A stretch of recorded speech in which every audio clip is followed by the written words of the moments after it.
Adventist World Radio. Lay feon'ny fanantenana.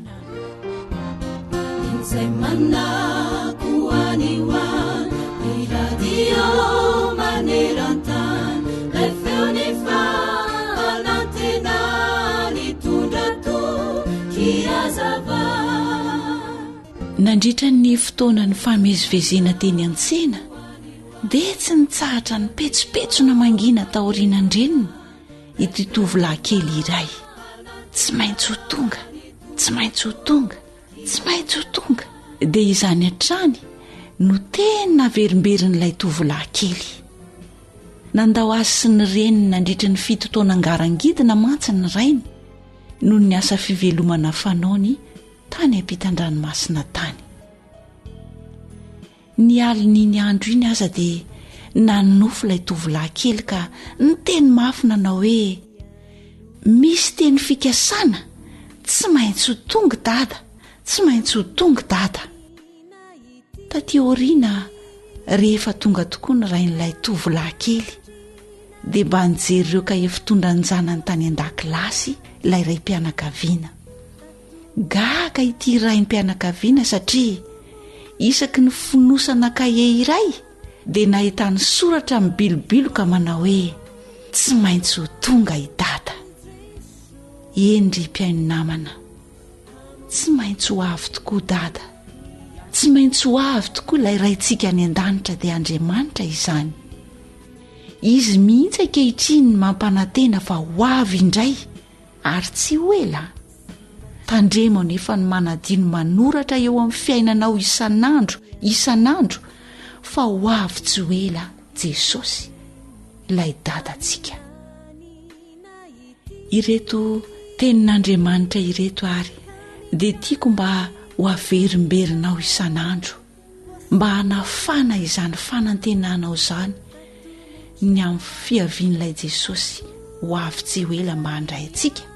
Dia izay voasoratra ao amin'ny Petera 2:7 andininy 7:20 sy ao amin'ny Apokalipsy 2:7 andininy 2:20 manao hoe kanefa isika araka ny teny fikasany dia manantena lanitra vaovao sy tany vaovao izay hitoeran'ny fahamarinana. Ho avaingana tany mafy izay anananao mba tsy hisy haka ny satroboninahitra ao. Amen. Ny Baiboly hamisan'andro no fonaina rasoao ampofazamalaina fartomotrany andro izao.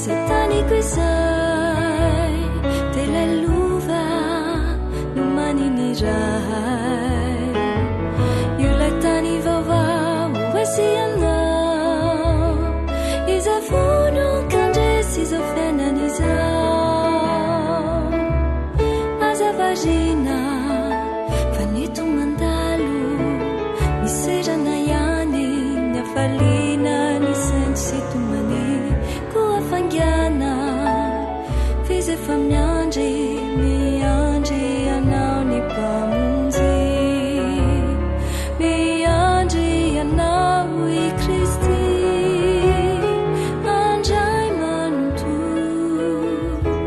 ny fibebahana.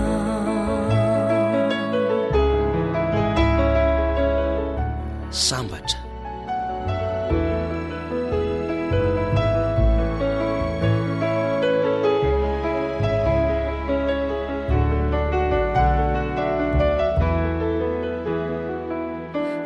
Tsy fotoana ny andrasandras fa tsy tompo ny hoavy anao na ny ray minitra za tsy fantatra koa anio tapao ny hevitra azavazina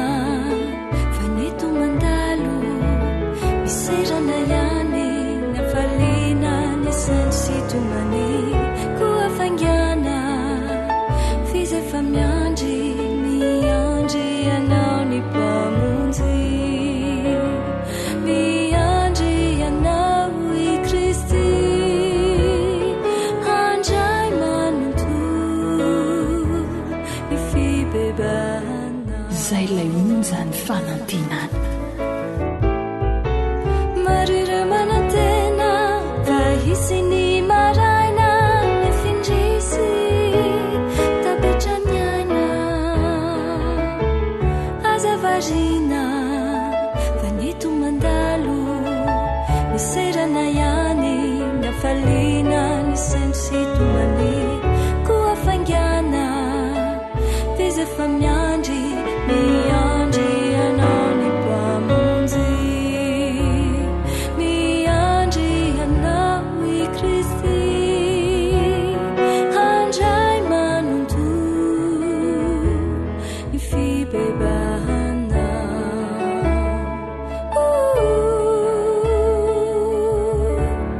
ny fibebahana.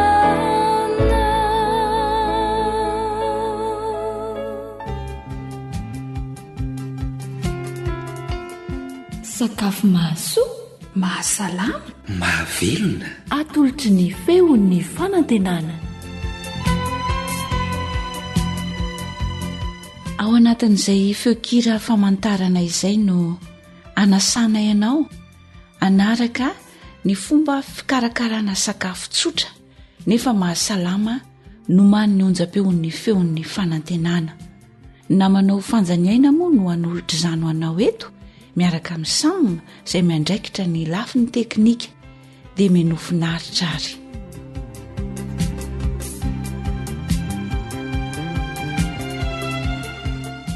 Inona indray ary no maninay mba haroso antsika mpiaino? Fomba fikarakarana saonjo atao salady.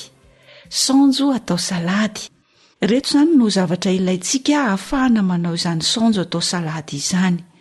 Mila saonjo isika na saonjo mamy kely na saonjo ramandady dia mety avokoa. Ny fatrany moa dia arakaraka ny habetsaky ny fianakaviana fa ny fatra sahaza ho an'ny saonjo 1 kilao izany dia ireto ny zavatra ampiarahana aminy. Mila mananasy ihany koa izany isika anankiray, voanjo voahendy 2 kapoaka, siramamy 4 ny sotro na arakarak'izay mahampy.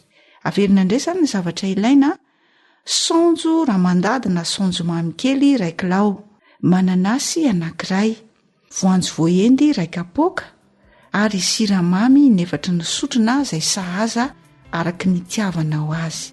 Ireo izany no zavatra ilaintsika.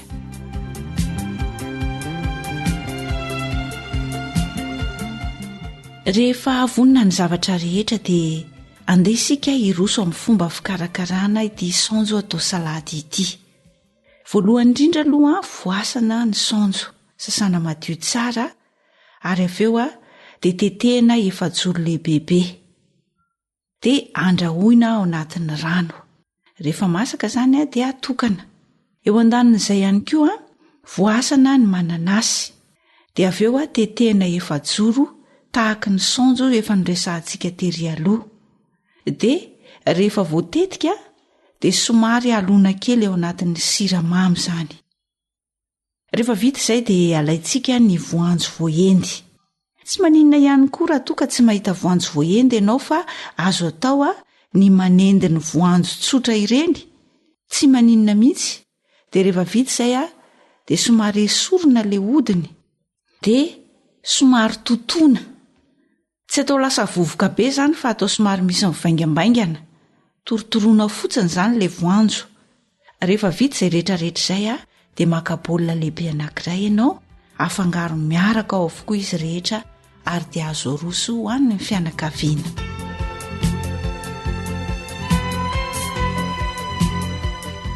Mamerina indroa manantitrantitra, aleo averintsika kely ny fomba fikarakarana ity saonjo atao salady ity. Sasantsika madio tsara ny saonjo, voasana dia avy eo tetehina efajoro lehibehibe. Alaina ihany koa mananasy sasana madio tsara dia voasana dia tetehina efajoro tahaka n'ilay saonjo efa nikarakaraintsika teo aloha, fa ilay mananasy kosa dia somary alona ao anatin'ny siramamy aloha. Etsy andanin'izany dia alaintsika ny voanjo voahendy, voasana dia totoina torotoroana fotsiny fa tsy atao lasa vovony be. Raha toa moa ka tsy mahita voanjo efa voahendy ianao dia azonao atao ny manendy ireny voanjo tsotra ireny. rehefa voendy izy a de voasana de torotoroana fotsiny fa tsy ataontsika voatoto lasa vovoka be zany. Rehefa voakarakara avokoa ireo rehetra ireo de afangaro ao anaty lovia baolina anankiray lehibe izy rehetra. De avy eo vonina ilay saonjo natao salady azo aroso an'ny fianakaviana.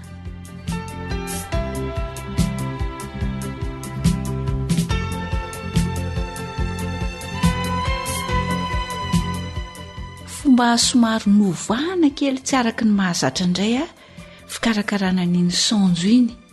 Antenaina fa azotomana isika rehefa hinana izany saonjo natao salady izany. Mazotoa indray ary manao fampiarana hitahantsika rehetra ny layraintsika ny an-danitra.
Chanterons et te célébrerons toujours car ton Saint-Nom est grand et plein d'amour.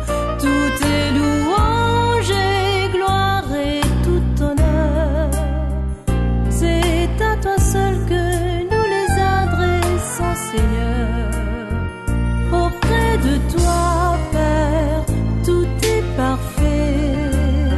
Ma vie entière est remplie de ta joie et de ta paix. Tous mes malheurs aussi seront bientôt finis car ta présence me rassure et me suffit. Auprès de toi, Père, tout est parfait. Ma vie entière est remplie de ta joie et de ta paix. Malheurs aussi seront bientôt finis car ta présence me rassure et me suffit. Si je trébuche et je tombe en chemin, mon cher Sauveur, tu me relèves en me tendant la main. Ô Seigneur, tu es toujours mon meilleur ami. J'exalterai ton nom si beau toute ma vie. Si je trébuche et je tombe en chemin, mon cher Sauveur, tu me relèves en me tendant la main. Ô Seigneur, tu es toujours mon meilleur ami. J'exalterai ton nom si beau toute ma vie.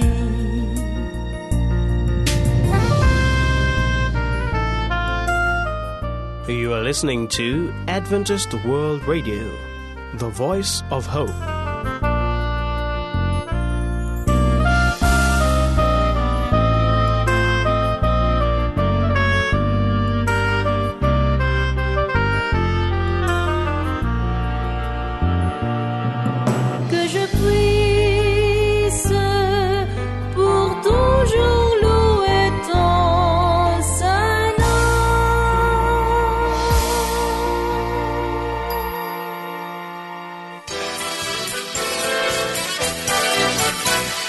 awr manolotra hoanao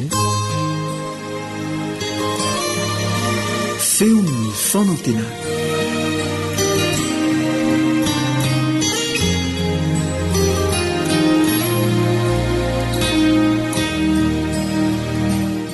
nodiny saina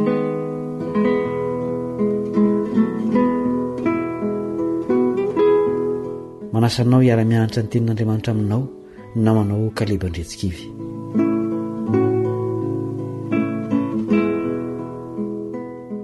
maneho ny toetrantsika olombelona rehetra ny fiainan'ilay zanakadala izay fanoharana nataon'i Jesosy ao amin'ny Luka 5:12 malaza tokoa izy io ary fantatry ny olona maro. Tantara ratsy fanombony izy io nefa tsara fiafara. Ny antony nahatsara azy dia ny fihetsik'ilay tovolahy ao amin'ny 17 tapany voalohany. Zao no voalaza ao Luka 5:17 tapany voalohany. Ary raha nodiny sainy manasanao hiara-handalina ny amin'io fihetsikailay zanakadala io aorian'ity vavaka ity.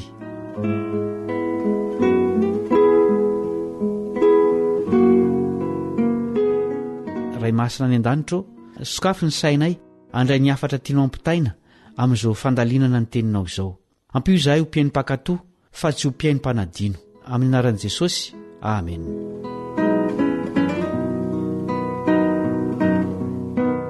Nangataka ny anjara fananany tamin'ny rainy izay mbola velona ity tovolahy ao amin'ny fanoharany ity. Nanantena fiainana tsara kokoa feno fahafinaretana lavitry ny rainy izy. Niova ny sainy ka tsy hitantsony ny fahasambarana efa niainany tao an-tranony rainy. Lasa izy saingy ritra ny fananany no ny ela. So ihany fa nody ny sainy hoy ny 17 efa nivakitsika teo. Nandao azy ve ny sainy dia niverina tao amin'ny ray? Mety ho tratran'izany koa ve isika? Fomba fitenenana ihany no hoe mandao ny saina fa ny marina dia ao amintsika ihany izy fa avariana sahirana na voasintony ny zavatra hafa. Misy koa fomba fiaina izay tena manimba ny fiasan'ny saina. Misy maro izy ireny. Ny an'ity tovolahy nomena anarana hoe zanakadala ity dia ny fiainana tsaratsara kokoa feno fahafinaretana tany ivelany no nahasarika ny saina. Arety saina efa nahavon'olombelona lahatra ny ampiandohana mihitsy io aretiny io. Voafitaky ny fiainana tsaratsara kokoa no lazain'ilay menarana eva. Ny sainy mihitsy no sarihiny ho amin'ny fiainana tao mahasambatra kokoa. Zao ny zavatra niseho Genesis 7:5-5. Genesis 7:5-5. Aroa ny menarana tamin'ny ravehivavy. Tsy ho faty tsy akory ianareo fa fantatr'Andriamanitra fa amin'izay andro hinananareo azy dia ahiratra ny masonareo ka ho tahaka an'Andriamanitra ianareo ahalala ny tsara sy ny ratsy. Ary hitan'ny ravehivavy fa tsara ho fihinana ny hazo sady mahafinaritra ny maso ary hazo mahatsiriritra ampahendry dia nanotazany ny voany ka nihinanany ary nomeny koa ny vadiny ka dia nihinana izy. Sao dia mahita fahasambarana tsara kokoa noho izay ampanantenain'Andriamanitra ianao. Aoka ho maily fa mbola manohy ny asa ny Satana mandraka ankehitriny. Na dia Jesosy aza dia nampanantenainy tombontsoa sarobidy. Zao ny fakapanana rosony taminy ao amin'ny Mateo 5:4-5. Mateo 5:4-5. Ary ny devolo nitondra azy indray nakany an-tendrombohitra avo dia avo ka naneho azy ny fanjakana rehetra amin'izao tontolo izao mba mivoninahiny dia nanao taminy hoe izao rehetra izao dia omeko anao raha iankohoka eto anatrehako ianao. Tsy taitra tamin'izany fakapana zany Jesosy satria aza ny zavatra rehetra. Tsy voatanisa ireo antony mahatonga ny saintsika hodomelona ka tsy fantoka na hevitra amin'ny zavatra tena misy tombambidy. Matetika isika no miteny na mandre olo-kafa manao hoe tsy ao mihitsy ny saiko na tsy ao mihitsy ny sainy. Mety ho zava-doza ny vokatra izany amin'ny toe-javatra sasany. Ny olona iray mitondra fiara ohatra nefa tsy mifantoka amin'izany dia mety ho tratry ny lozam-pifamoivoizana. Mihoatra lavitra noho izany eo amin'ny fiainana ara-panahy.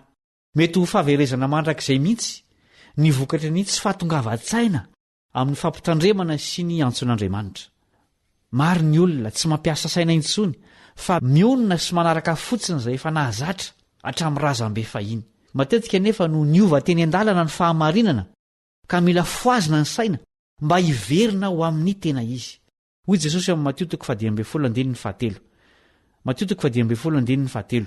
Ary izy namalika nanao taminy hoe nahoana kosa ianareo ny mandika ny didin'Andriamanitra noho ny fampianarana voatolotra anareo anisan'ireo zavatra mahaverysaina amin'izao andro farany izao ihany koa ny olana isan-karazany sy ny fiahiana ny fiainana andavanandro. Eo anatrehan'izany dia mamoany saitsika ho amin'izay zavatra tokony ho heverina Jesosy ao amin'ny Luka 4:20 andiny 7:70 ka hatramin'ny 5:70. Luka 4:20 andiny 7:70 ka hatramin'ny 5:70. Ary mitandrema fandrao ny fonareo vesaran'ny vokatry ny fisotro-toaka sy ny fahamamona ary ny fiahiahiany izao fiainana izao ka ho avy tampoka aminareo tahaka ny fandrika izany andro izany. Fa hiatra amin'izay rehetra mitoetra ety ambonin'ny tany rehetra izany, fa miembena ka mivavaha mandrakariva mba hahery ianareo ka handositra izany zavatra ho avy rehetra izany ary hitsangana eo anatrehan'ny zanak'olona. Tsy ny zava-pisotro misy alikaola ihany no mahavery-saina, fa ny fiahiahiany izao fiainana izao ihany koa. Efa manana vahaolana ny amin'ireny zavatsarotra mampiasa ny saina ireny Andriamanitra, fa antsony isika hihevitra ny amin'ny fanjakany aloha. Hoy Jesosy eo amin'ny Matteo 5:17. Matteo 5:17. Fa katsao aloha ny fanjakany sy ny fahamarinany dia anampy anareo izany rehetra izany. Izao ny dikan'izany teny izany amin'ny teny hafa: afantoy amin'ny fanjakan'Andriamanitra sy ny fahamarinany aloha ny saina. Izao no fotoana mety ampidinany saina ho amin'ny zava-panahy. Misy fahasambarana lehibe lavitra noho ny fahafinaretana mandalo eto an-tany atolotra Andriamanitra antsika. Amin'izao fahavelomantsika izao ny tokony ampiasana ny saina ho amin'izany, satria rehefa tonga ny fahafatesana dia foana koa ny fisainana. Hoy ny mpitoroteny milazany amin'izany. Mpitoroteny 7:50. Mpitoroteny 7:50. Izay rehetra azo ny tananao atao dia ataovy amin'ny herinao, fa tsy misy asa na hevitra na fahalalana na fahindrena any amin'ny fiaina tsy hita izay alehanao. Tsy mahita afa-tsy ny tontolo hitan'ny maso sikisika, ka tsy magaga raha voasarika izany tanteraka ny fiainantsika manontolo. Isy toe-javatra goava na akasika ny fiainantsika iseho tsy ho ela izay asain'Andriamanitra hifantohany saitsika. Tsy inona izany fa ny fitsarana ny olona rehetra nandalo teto amin'ity tany ity izay efa miseho any an-danitra. Aorian'izay dia ho avy Jesosy ary ny fahataperan'izao tontolo izao ny dikan'izany. Amoaka ny didim-pitsarana ho fiainana na fanameloana mandrakizay ho an'ny olona rehetra izy amin'izay fotoan'izay. Manana toerana lehibe amin'ny ho avintsika mandrakizay ny ampiasantsika ny saitsika amin'izao fotoan'izao. Izao no antson'ny apôstôly Paoly ho an'ny kristianina tamin'ny androny sy ho antsika ihany koa. Kolosianina 3:1-2. Kolosianina 3:1-2. Koa raha niarana tsangana tamin'ny Kristy ianareo dia katsao ny zavatra any ambony, any amin'ny toeran'i Kristy izay mipetraka eo an-tanana ankavanan'Andriamanitra. Saino ny zavatra any ambony fa tsy ny zavatra ety an-tany. Ampodio tahaka ny an'ilay zanak'adala ny sainao, fa tsy aharitrela ny fahafinaretan'izao tontolo izao. Hivavaka isika.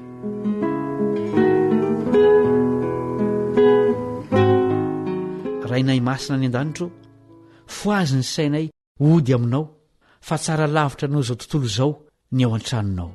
Amin'ny anaran'i Jesosy, amen.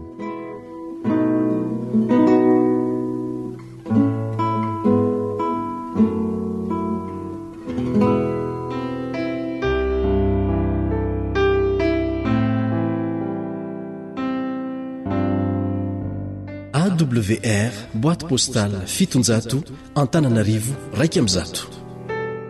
Téléphone 033 37 106 13. 034 06 797 62.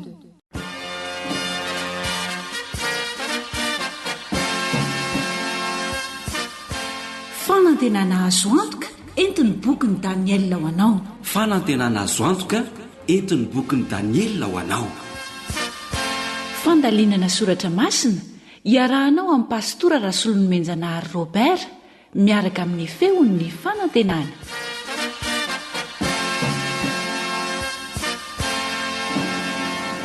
Miarabanao amin'ny alalan'ity onjapeo AWR tiry avana malala.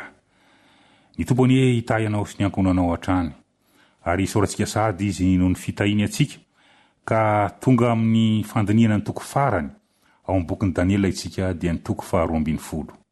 Andriamanitra ny hitayanao, hitahany ny ankonanao rehetra ka tonga sika rehetra ho anisan'ny mpandresy. Ny Daniela toko 12 mantsy raha omena lohateny dia ataontsika hoe handresy Jerosalema. Andresy Jerosalema, iaraka ivavaka isika.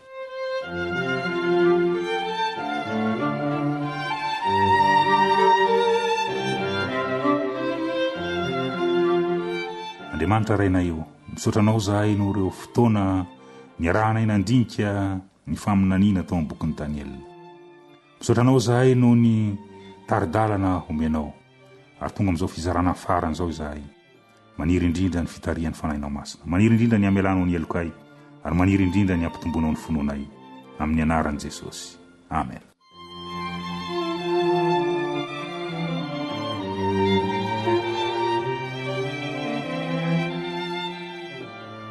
Andresy Jerosalema. Ny fahitana farany nomenan'i Daniel dia manambara ny andro farany.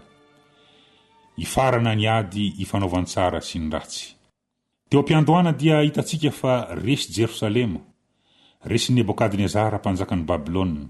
Tamin'izany nahalalantsika fa ny tompo no nanolotra ny vahoakany ho any amin'ny fahababoana noho ny fahotan'ireo olon'Andriamanitra. Ny amonjy anefa ny fikasan'Andriamanitra amin'ny asa rehetra izay ataony. Nisy ireo mpanompon'Andriamanitra nahatoky tany amin'ny fahababoana, nanjary nahalala n'Andriamanitra velona i Nebokadnezara.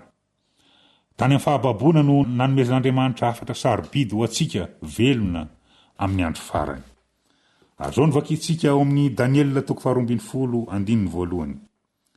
Ary amin'izany andro zany dia hitsangana Mikaela andrian-dehibe izay mitsangana hiaro ny zanaky ny firenenanao, ary isy andro fahoriana izay tsy nisy tahaka azy hatr'izay nisy ny firenena ka hatramin'izany andro zany.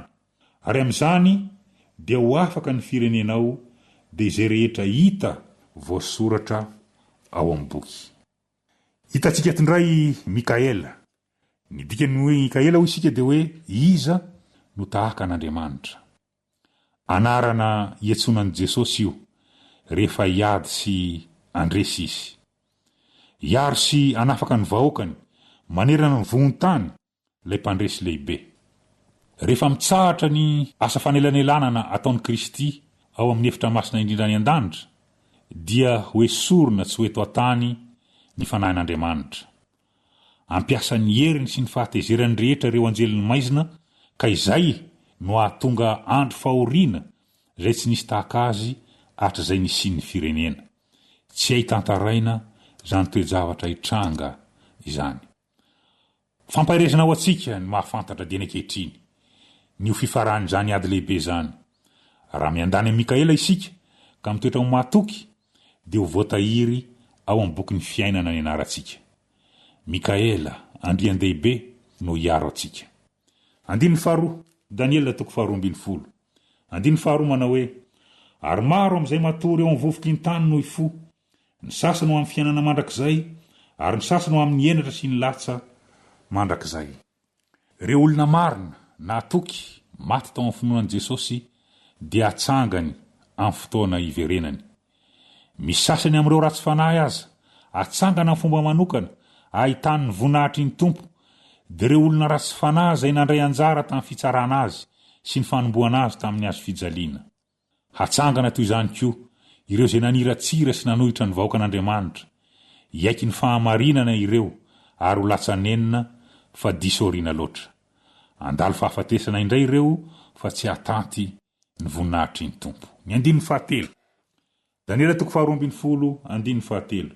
Ary zay endry dia mirapiratra toy ny famirapiratry ny lanitra, ary zay mamerina ny maro amin'ny fahamarinana dia ho tahaka ny kitana mandrakizay dory. Ary ny endry kosa zany dia ireo izay nanaiky ny filazantsara ka velona tamin'izany sady nampianatra ny hafa dia andray valosoa, voninahitra maharitra mandrakizay.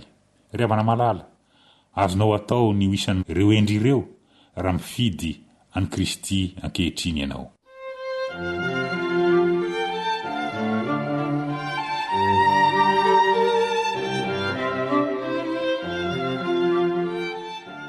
Daniel 2:12, ny andininy fahaefatra. Ary ianao ry Daniel dia ahorononao ny teny, ka sy ho tombo-kase ny taratasy mandra-piavy ny andro farany. Maro no azoto mandinika ka hitombo ny fahalalana. nahazo baiky Daniela anorona sy anisy tombo-kaseny boky mandra-piaviny farany. Isika velona amin'izao andro farany izao dia nandray fitahiana avy amin'ny fandiniana ny bokin'i Daniela, efa novahana izany tombo-kase izany. Nazavaina tamintsika ny faminaniana ary nahatalanjona antsika ny mahita ny fahatanterahany. Izao no andro farany. Isika kehitriny no manana tombontsoa ahafantatra ny faminaniana. Mazava amintsika ireo fahitana momba ny andro farany sy ny asa ataon'i Kristy ho antsika any amin'ny fitoerana masina any an-danitra. Ho antsika tsy boky mihidy intsony ny bokin'i Daniela. Zao ny vaninandro izay lazain'i Daniela hoe maro no azoto andinika ka hitombo ny fahalalana. 15 Daniela 2:12. 15 dia nijery aho ka indro nisy 2 hafako nitsangana, ny anankiray teo amorony ony ary ny anankiray kosa tero andafiny. Zany hoe nisy anjely 2 hafako tonga nanampy ilay voalohany. Niresaka ny fanaovan'ireo anjely ireo dia mitaratra ny fanontaniana tiany Daniela apetraka. Eo amin'ny 15 mantsy dia zao ny voalaza. Daniela 2:12 15. Ary hoy ny anankiray tamin'ilay lehilahy mitafirongony fotsy izay teo ambonin'ny rano amin'ny ony: mandra-pahoviana vao tanteraka ny faran'ireo fahagagana ireo. Mandra-pahoviana vao tanteraka ny faran'ireo fahagagana ireo. Ny 17 dia zao ny vakitsika amin'ny anaran'i Jesosy. Ary ilay lehilahy mitafirongony fotsy izay teo ambonin'ny rano amin'ny ony dia nanandratra ny tany ankavanana sy ny tany ankavia ho amin'ny lanitra, ka reko ny anina tamin'izay velona mandrakizay izy fa ho fetrandro ray sy ho fetrandro roa ary atsasaky ny fetrandro. Ary rehefa vita ny fanamotsamotsanana ny herin'ny olona masina dia ho tanteraka ireo rehetra ireo. Izany fihetsika izany dia famantarana fa zava-dehibe ary azo antoka no ambarany. Nanandratra ny tanany ilay anjely. Namafisiny amin'ny fianianana tamin'Andriamanitra izany. Tamin'ny fianianany dia nanambara fepotona ilay anjely. Io fepotona io efa hitantsika ny verimberina, fa ilay fepotona nolazain'ilay anjely dia hitantsika tao amin'ny Daniela 7:20 io. 720 taona. Vanim-potoana aharetan'ny fanenjenan'ny kristianina. Nanomboka tamin'ny taona 730 ka ny farana ny taona 770 izany. Ny andininy 7 tapany 2 dia manao hoe fetrandro ray sy fetrandro roa ary atsasaky ny fetrandro, ary rehefa vita ny fanamotsamotsanana ny herin'ny olona masina dia ho tanteraka ireo rehetra ireo. Zany hoe aorian'ny taona 770 dia hifanesy ireo toe-javatra izay hitarika ho amin'ny farany.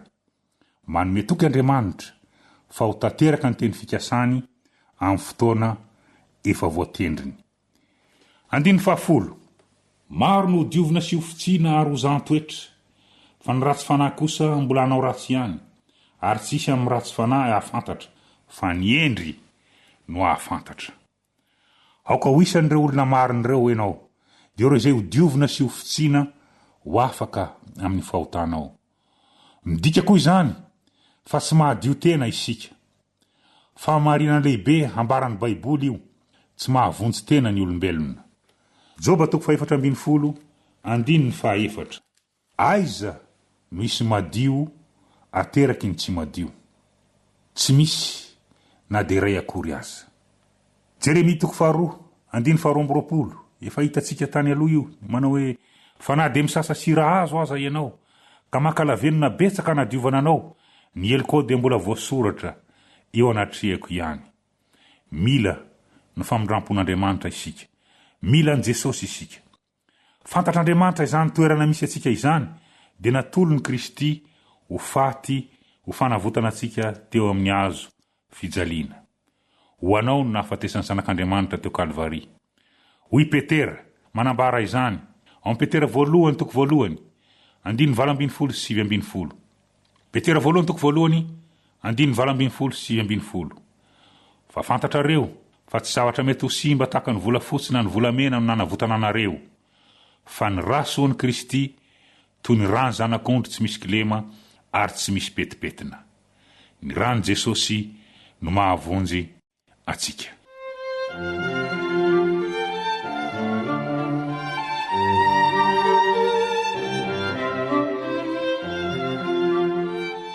Daniela toko 2 ny andininy 10 dia manao hoe maro no diovina sy ofitsina ary ozahn-toetra fa ny ratsy fanahy kosa mbola hanao ratsy ihany ary tsisy amin'ny ratsy fanahy ahafantatra fa ny endry no ahafantatra. Marina fa rehefa manaka an'i Kristy ho mpamonjy ny tenanao ianao dia vonjena. Eken'Andriamanitra ho zanany ianao.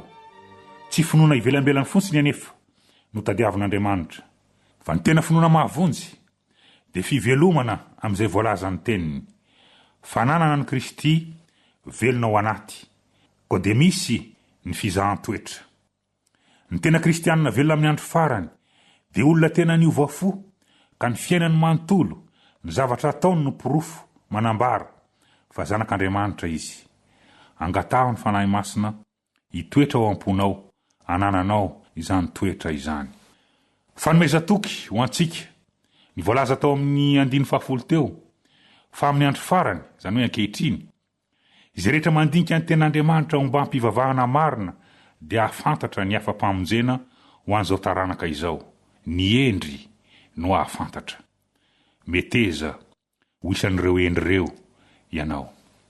Daniela 2:12 dia misy feam-potoana 2 nambarany anjely tamin'ny Daniel, vanim-potoana izay mitondra ho amin'ny andro farany izany. Ny Daniela 2:4 mantsy dia manao hoe asio tompo-kase ny taratasy mandra-piavin'ny farany. Ny 7 dia manao hoe andery Daniel fa efa voaorona ny teny sady voaisy tompo-kase mandra-piavin'ny farany. Koa sambatra ireo olona izay velona amin'ny andro farany dia ireo olona miatrika ny fizarana farany amin'ny tantarany ty tany ty. Sambatra ireo izay endry satria ireo faminaniana izay nasiana tompo-kase tamin'ny andron'i Daniel dia mazava amin'ny kosa kehitriny ka misafidy ho isan'ny olona masiny avo indrindra izy ary andova fiainana mandrakizay. Sambatra izay mandray an'i Jesosy ho mpamonjy ny tenany. Daniela 2:17 fa mandayana ianao mandra-piavin'ny farany, fa hitsahatra ianao ka hitsangana ho amin'ny anjaranao amin'ny andro farany.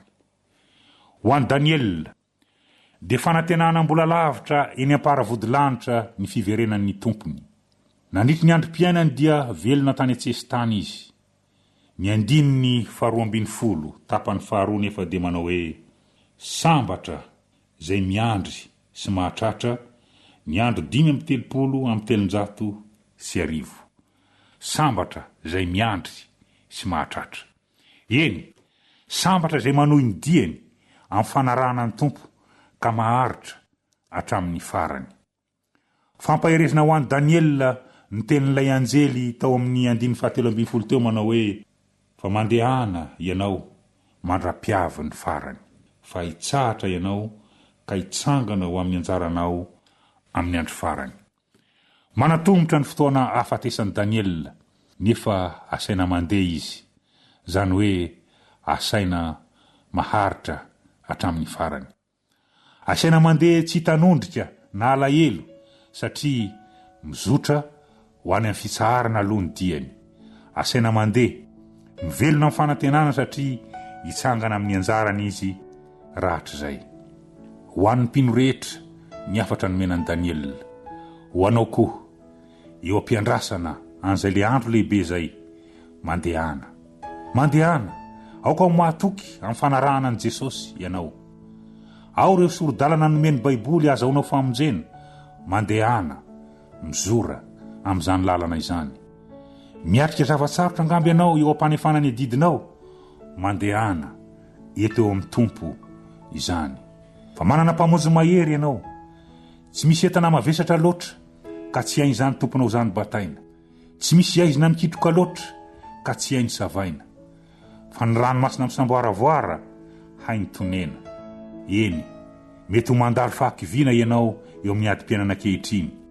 Manandindona mihitsy aza angamba ny fahafatesana ho ny tompo aminao, mandehana ary mahereza.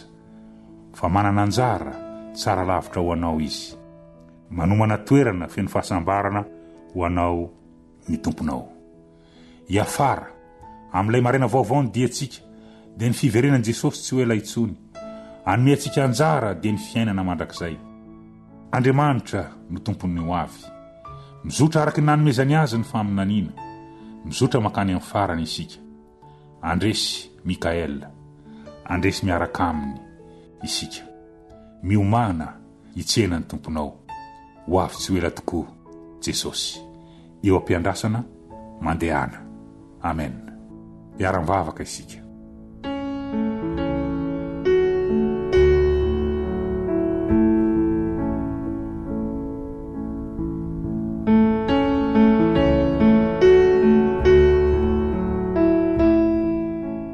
Tompo Andriamanitra eo, Andriamanitra lehibe sy mahery indrindra ianao, be voninahitra indrindra ianao. Andriamanitra fitiavana koa ianao, Andriamanitra mamindra fo sy miantra. Andriamanitra mahavonjy anay. Misaotra anao zahay noho ny fitahinao sy nahazaonay nandinika ny bokin'i Daniela nandritry ny fandaharana maromaro. Mitahi ny mpiaino isa-tokantrano. Ary tsay amisambatan'olona ny fanahinao ka hitarika ny tsirairay amin'ny marina rehetra.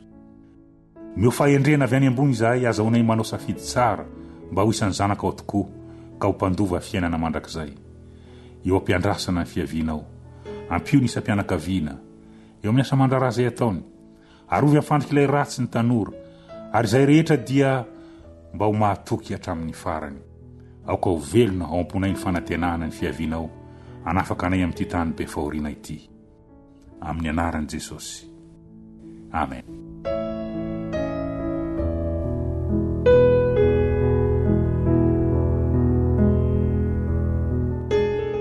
AWR mitondra fanantenana isan'andro ho anao. Fanantena iainga ho anaky sy manany andro, famirina tsita to afotsy maty maikitsena nito, fa tsy eliziwa andray ny olonty eny andrahonamo,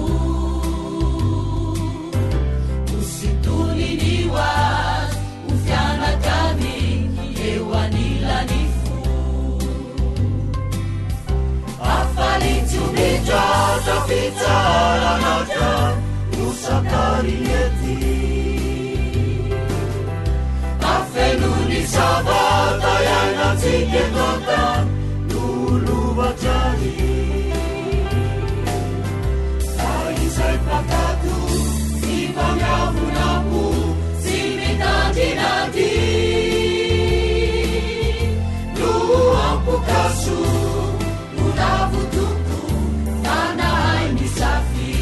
Antsafio-bira imeritsy atosika.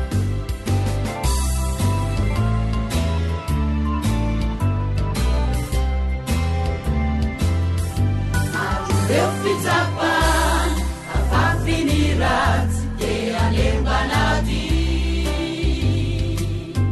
milokivy maja fatolany vatsy mosarena fity,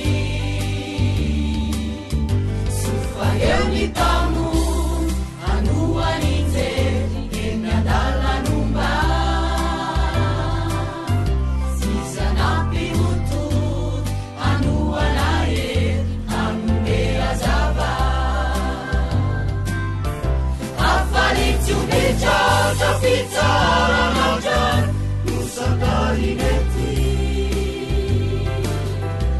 afenony savata yana tsiketota nuluvachari, aisai pakatu sivangavunapu simitandinati, luampukasu ulavutuku fanahai misafi. Zay lay onjany fanantenana.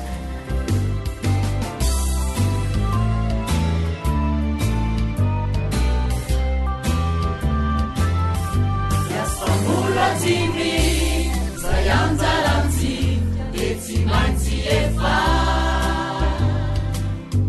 mila sututiri anauvana velania fafanay marobe maniry ande sangy misalasa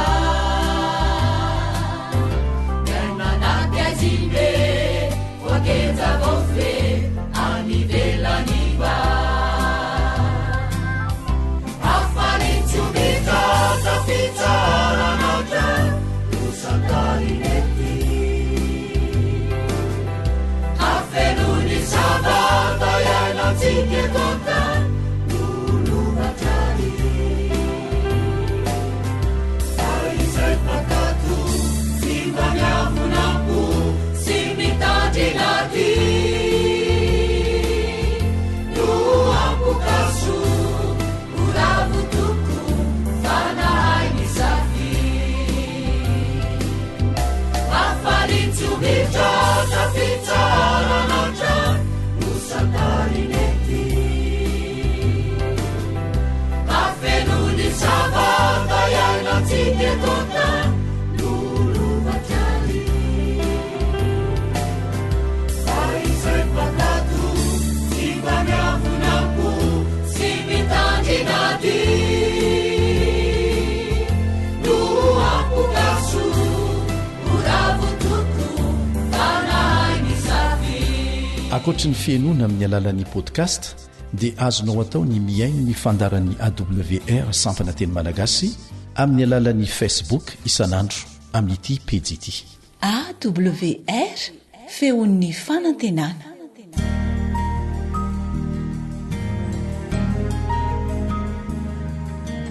faneteninao no fahamarinana. taridalana manokana fianarana baiboly avoaka ny fiangonana advantista maneran-tany. iarahanao amin'ny feon'ny fanantenana sy ny departementany sekoly sabata.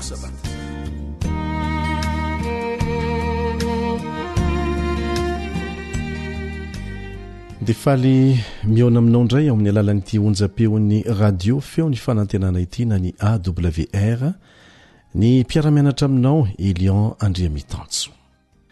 amin'ny teny io ity isika no hanomboka ny fianarana ny boky ny Isaia na ireo afatra nampitain'Andriamanitra ho antsika tsy ho any zanak'Israely tamin'izany fotoana izany ihany fa ho antsika amin'izao fotoana izao indrindra koa tamin'ny alalan'ny mpaminany Isaia.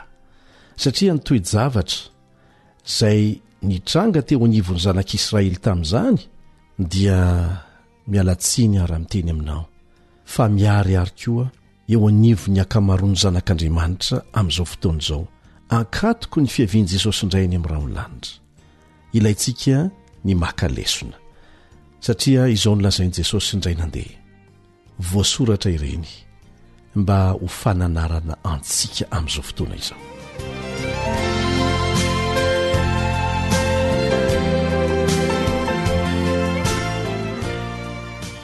Manasanao ary hamaky avetrany izay voalaza ao amin'ny Isaia 40:1 ka hatramin'ny 7.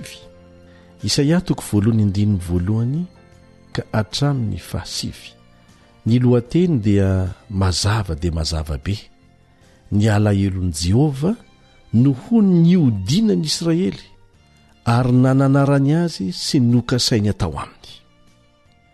Dia manasanao mba handray izany ho anao fa izaho dia handray izany ho aho satria misy afatra tian'Andriamanitra ampitaina amintsika maika amin'izao fotoana izao. Ny alahelo-n'i Jehova no niodinako sy nananarany ahy sy nokasainy atao raha tsy mibebaka. Isaia 40:1 ka hatramin'ny 7. Ny fahitany Isaia, fahitana ny menany Isaia zany zanak'i Amoza izay hitany ny amin'ny Joda sy Jerosalema tamin'ny andron'ny Ozia sy Jotama sy Ahaza ary Hezekia izay samy mpanjakan'ny Joda. Hitantsika eto izany fa voafoaka ao anatin'ity afatra ity ny toe-javatra rehetra izay tian'Andriamanitra ampitana afatra tamin'ny andron'ny zanak'Israely tao anatin'ny fitondram-panjakany Ozia sy Jotama sy Ahaza ary Hezekia. Dia izao ilay afatra avy amin'Andriamanitra. Dia aoka samy handray izany ho antsika isika. mandrenesa ry lanitra mianoa ry tany fa Jehova no miteny hoe efa nitaiza sy nahalehibe zaza aho ka anjo niodina tamiko ireo. Ny omby mahalala ny tompony, ny boriky mahalala ny fihinanam-bilo ny tompony, fa ny Israely tsy mahalala, ny oloko tsy misaina. Indrisy firenena mpanota, olona mavesa-keloka, taranaka mpanao ratsy, zanaka mpanao meloka. Efa nafoy an' Jehova izy, efa nanamavo ny iray masin'i Israely, efa niodina izy. Nahoana ny mbola tahasiana ihany ianareo noho izao fiodinanareo lalandava zao? Henika aretina avokoa ny loha rehetra ary marary ny fo rehetra. Hatramin'ny faladi ka hatramin'ny loha dia tsy misy izay tsy marary, fa ratra sy dia kapoka ary fery vao. Tsy mbola voaporotra na voafe na voalemy diloilo izy. Ny taninareo dia efa lao, ny tanànanareo dia voadotra tamin'ny afo. Ny tany volenareo dia lanin'ny fahavalo eo masonareo, ary lao izy toy ny efa noravany fahavalo. Ary ziona zanakavavy dia nilaozana tahaka ny trano ratsakazo ao anaty tanimboaloboka, sy tahaka ny fandriana miantona any mpiandro voly ao anaty tanimbolom-boatango, dia tahaka ny tanàna atao fahirano. Raha tsy nosisahany Jehova tompony maro, olona vitsivitsy isika, dia fa tonga tahaka ny Sodoma ary nitovy tamin'ny Gomora. Raha tsy nasiany Jehova olona sisa tavela, olona vitsivitsy isika, dia fa tonga tahaka ny Sodoma ary mitovy tamin'ny Gomora. Mampieritreritra izany teny izany satria amin'izao fotoana izao indrindra no tena mampitovy ny akamaroany ny firenena amin'ny Sodoma sy Gomora. Inona moa nahafeno ny kapoaka ny fahatezeran'Andriamanitra tamin'ny Sodoma sy Gomora ka ilazana aminao fa efa akaiky ny fotoana izay tokony hanapiten'Andriamanitra tanteraka ny faratsiany eto amin'ity tany ity. Tsy inona izany famantarana izany fa ny fanambadiany lahy sy ny lahy, ny fanambadiany vavy sy ny vavy, izay faratampony no nisehoany izany tao Sodoma sy Gomora. Ireo anjelin'i Jehova izay tonga hisarika ny lota menakavy hiala tao Sodoma sy Gomora no vavolombelona nahitan'izany. Tonga amintsika koa ny antson'i Jehova amin'izao fotoana izao. Ilay Andriamanitra maherindrindra, ilay tompony teny farany, Jehova tsy azo sangisangiana. Ny zavatra hitantsika eto dia miatomboka amin'ny filazalazana fohy momba ny mpanoratra zanaky Amoza ny bokin'ny Isaia. Ary milaza ny amin'ny fomba nahazoany afatra entiny koa izy dia tamin'ny alalan'ny fahitana no nanomezan'Andriamanitra n'ity afatra ity. Ary resahany eto koa ny loha hevitra resahany dia ny amin'ny Joda sy Jerosalema renivohiny nandritra ny fotoana nanjakan'ireo mpanjaka efatra izay fandresantsika teo. Maneho an'ireo olona iantefan'ny afatra Isaia ihany koa ny loha hevitra, dia ireo olona ao amin'ny firenena tamin'ny androny naditra, izay rafezina amin'ny teny fohy, naditra. Ny resaka mikasika ny toerana misy azy ireo sy izay anjo azy amin'ny hoavy Isaia eto. Ary vao manomboka mihitsy dia avy dia mivantana le afatra, tsisy zavatra miodikodina mihitsy, satria maika izany afatra izany.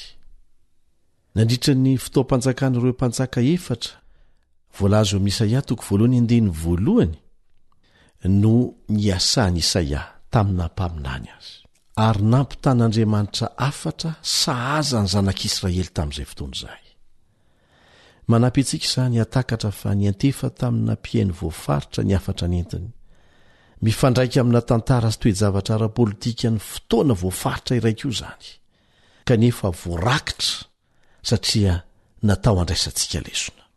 Manondro ny tantara izay hitantsika eo amin'ny mpanjaka faharoa 5:12 ka hatramin'ny 20, mpanjaka faharoa 5:12 ka hatramin'ny 20, sy ny tantara faharoa 4:20 ka hatramin'ny 2:30, tantara faharoa 4:20 ka hatrany amin'ny 2:30 ny vanim-potoana izay niasany Isaia ary nanjakan'ireo mpanjaka efatra ireo. lesona be dehibe no raisintsika avy amin'izany.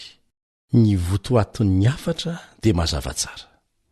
Amin'ny Isaia 40:5. Isaia 40:5 averintsika. Mandrenesa ary lanitra, mienory tany, fa Jehovah no miteny hoe: efa nitaiza sy nahalehibe zaza aho, kanjo ny odina tamiko ireo. Zany ny votoaton'ny afatra. Mario tsara fa manomboka miteny hoe mandrenesa ary lanitra ary mienory tany. Ny afatra nentiny Isaia dia ampitao amin'izay nilazain'Andriamanitra koa zany eo amin'ny Deutéronomie 30:7-20, Deutéronomie 30:7-20 sy ny 30:7-20 amin'ny Deutéronomie any.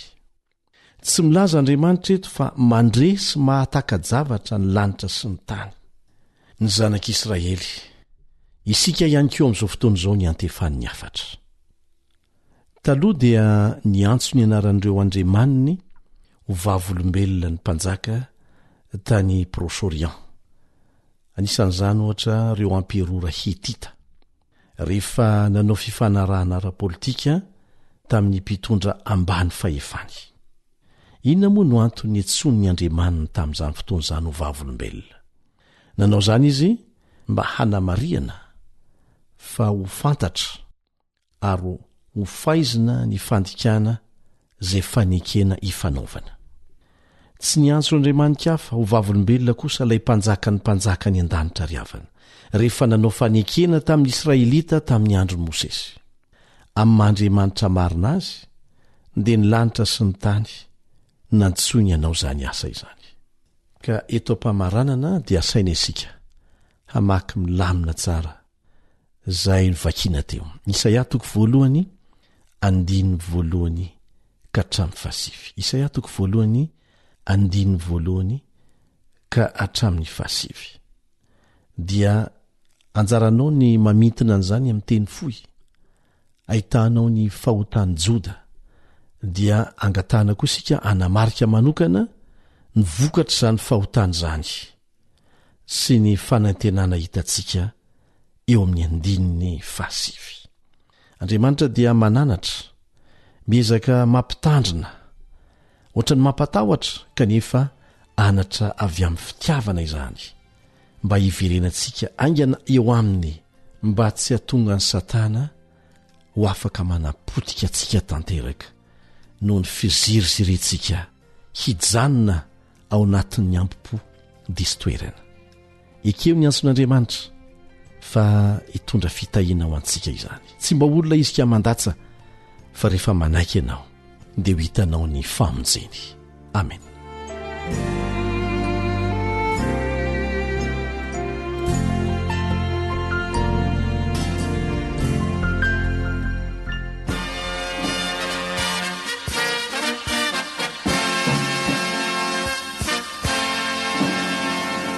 Adventist World Radio, The Voice of Hope.